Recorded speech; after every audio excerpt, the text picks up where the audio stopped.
Hey everyone, we have another Windows 10 tip or trick for you. It has to do with the taskbar.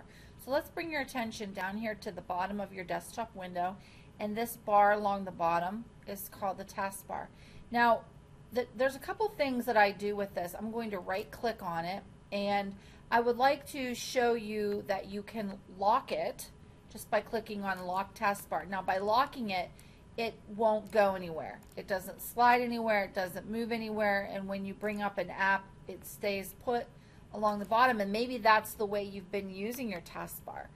But I like to unlock, so I right click, unlock the taskbar, and sometimes I will click on the taskbar and drag it off to the side or drag it up to the top of my screen. It's a click and a drag motion.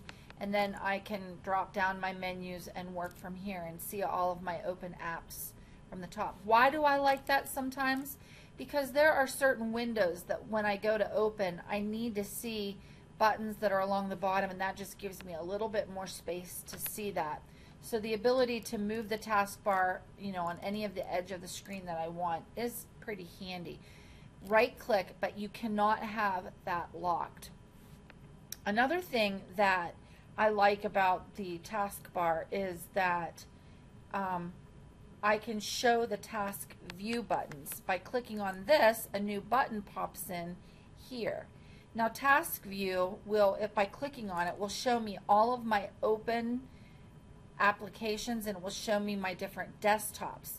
Now we haven't gotten into desktops yet, and I'm not sure I want to in this tip or trick talk about desktops, but being able to flip and click on an app and go to it, click on task view, go to another app, click on task view. It's just another way. There was an earlier tip or trick that we did where we used the Alt Tab key to rotate to an app with Alt Tab.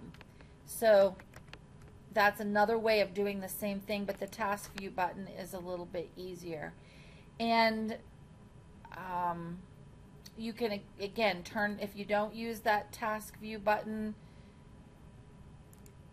at all, you can right click and you can turn that off, and that task view button disappears. So thought maybe being able to move your taskbars anywhere you want on the screen and access your task view button would be something handy that you would want to start using. Hopefully you will enjoy that.